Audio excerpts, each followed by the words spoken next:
ایک اور بات بتا دوں، ماضی کے انبیاء اپنی امت کی قبروں میں نہیں جاتے تھے. امام زرقانی نے اس پر کلام کیا ہے. حضور اکرم صلی اللہ علیہ وسلم کی خصوصیات میں سے اس کو ذکر کیا ہے.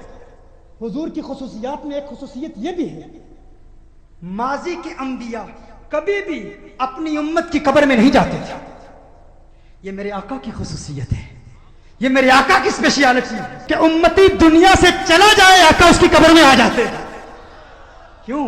کیونکہ امتی کے دل میں یہ تڑپ رہتی ہے، انہیں دیکھ کر اللہ کے جلوے کو دیکھنا ہے.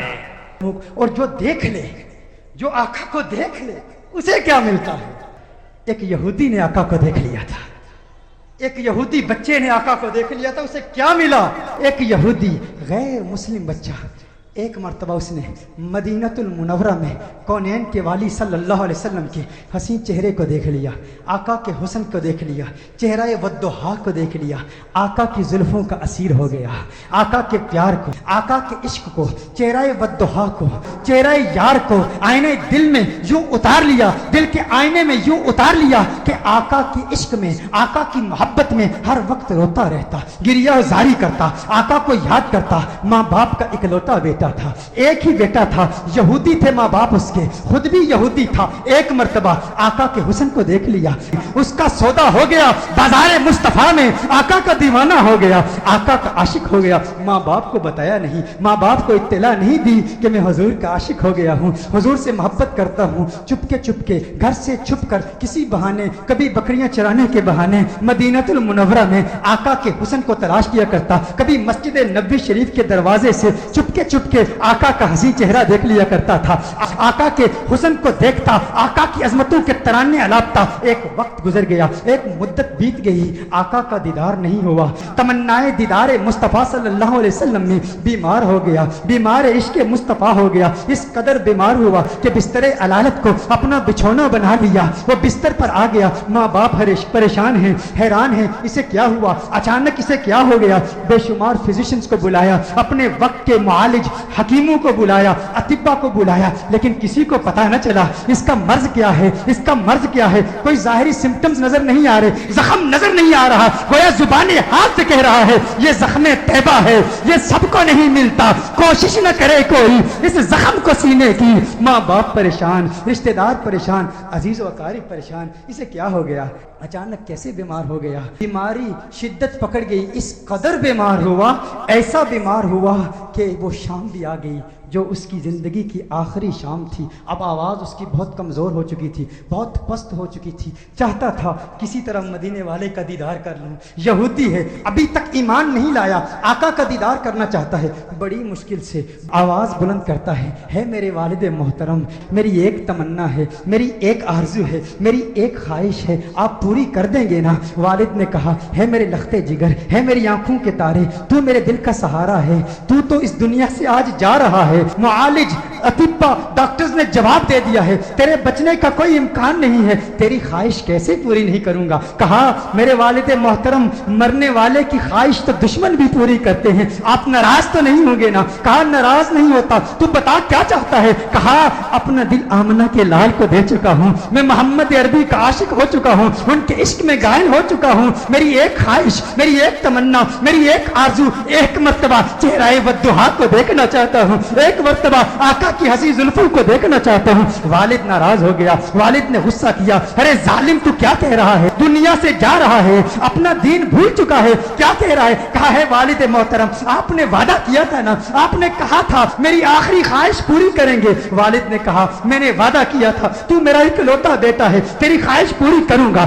آقا کی بارگاہ میں پیغام پہنچایا گیا، رسول اللہ صلی اللہ علیہ وسلم کی بارگاہ میں پیغام پہنچایا گیا. ایک یہودی ہے پر ہے آپ کا دیوانہ، آپ کا عاشق ہے. میرے آقا رحمت للعالمین ہیں، وہ ساری کائنات کے لیے رحمت ہیں، فقط مسلمانوں کے لیے رحمت نہیں، وہ ہر مذہب سے تعلق رکھنے والوں کے لیے رحمت ہیں، فقط انسانوں کے لیے رحمت نہیں، وہ تو نباتات کے لیے رحمت ہیں، وہ تو جمادات کے لیے رحمت ہیں، وہ تو شجرات کے لیے رحمت ہیں، وہ تو جنات و ملائکہ اور ساری کائنات کے لیے رحمت ہیں. میرے آقا کا انداز دل برانہ دیکھیے. میرے آقا نے صحابہ سے فرمایا صحابہ اٹھو، ایک یہودی ہے پر مجھ سے پیار کرتا ہے، ہے, دنیا سے جا رہا ہے, اور اس کے پاس چلتے ہیں. میرے آقا یہودی بچے کے گھر میں چلے جاتے ہیں. وہ یہودی بچہ آقا کا انتظار کرتے کرتے اب اس کی آنکھیں بند ہو چکی تھی. والد اس کے قریب کھڑا تھا. والد نے کہا, ہے میرے لختے جگر, ہے میرے بیٹے, آنکھیں کھول, آنکھیں کھول, آنکھیں کھول, دیکھ تیرا پیار آ گیا ہے, دیکھ تیرا محبوب آ گیا ہے. ارے جس کے دیدار میں تو راتوں کو روتا رہتا تھا, آج دیکھ تیرا محبوب آ گیا ہے. اس کی جاتی ہوئی روح گویا اپنے محبوب کا نام سن کے لوٹ آئی. آنکھیں کھولتا ہے, آقا کا چہرہ دیکھتا ہے, آقا سے عرض کرتا ہے, کہتا ہے, یا رسول اللہ صلی اللہ علیہ وسلم, آقا آپ کا حسین چہرہ دیکھنے کا خواہش مند تھا, آج دیدار ہو گیا. ایک تمنا, ایک آرزو, یا رسول اللہ میرے پاس کوئی نمازیں نہیں ہیں, میرے پاس کوئی روزے نہیں ہیں, کوئی عبادت نہیں کی, متقی نہیں ہوں, قرآن کا قاری نہیں ہوں, کچھ بھی نہیں ہے, فقط آپ کا پیار ہے. یا رسول اللہ کیا میری نجات کا امکان بھی ہے, کیا میری نجات بھی ہو سکتی ہے؟ یا رسول اللہ کیا مجھے بھی مغفرت کا پروانہ مل سکتا ہے؟ آقا نے ارشاد فرمایا, ہاں کلمہ توحید پڑھ, میں تیری نجات کی ضمانت دیتا ہوں. وہ آقا کے قدموں میں گر جاتا ہے, آقا کے قدموں میں گر کے کہتا ہے, منزل قبر سے لے کر دخول جنت تک آپ کی ضمانت پر کلمہ پڑھتا ہوں. کلمہ توحید پڑھتا ہے, جان اللہ کے سپرد کر دیتا ہے. والد نے کہا, اب اس کی میت مسلمانوں کی امانت ہے, اہل اسلام کی امانت ہے. اب اس کی تجہیز و تکفین کی ذمہ داری آپ کی ہے. جب جنازہ تیار کیا جاتا ہے اس عاشق کا, جب جنازہ تیار کیا جاتا ہے اس دیوانے کا, اس عاشق کا جنازہ مدینہ المنورہ کی گلیوں میں گھمایا جاتا ہے. ہر طرف اسی عاشق کا چرچا ہے, ہر طرف اسی عاشق کے تذکرے ہیں. مدینہ المنورہ کے مضافات سے لوگ جمع ہوتے ہیں اس عاشق کا دیدار کرنے کے لیے. ارے سنا ہے کوئی یہودی تھا, کوئی یہودی تھا, حسن مصطفیٰ نے اسے صحابی بنا دیا ہے. اس نے آقا کا دیدار کیا. غور کیجئے گا, نماز نہیں پڑھی, عبادت نہیں کی, روزہ نہیں رکھا, جہاد نہیں کیا. میرے غوث کے مجاہدات کو یاد کر لیجئے, میرے بابا کی محنتوں کو یاد کر لیجئے, خواجہ غریب نواز کی جد و جہد کو یاد کر لیجئے, خواجہ باقی باللہ کی محنتوں کو یاد کر لیجئے, امام اعظم ابو حنیفہ کی فقاہت کو یاد کیجئے, امام احمد بن حنبل کی جد و جہد کو یاد کیجئے, امام شافعی کی فقاہت کو یاد کیجئے. اماموں کی فقاہت, ہمت, جد و جہد, مجاہدوں, ریاستوں کو یاد کیجئے. وہ سب اس یہودی کا مقابلہ نہیں کر سکتے جو پہلے یہودی تھا اب صحابی ہو گیا ہے. ایمان کی حالت میں آقا کا دیدار کیا.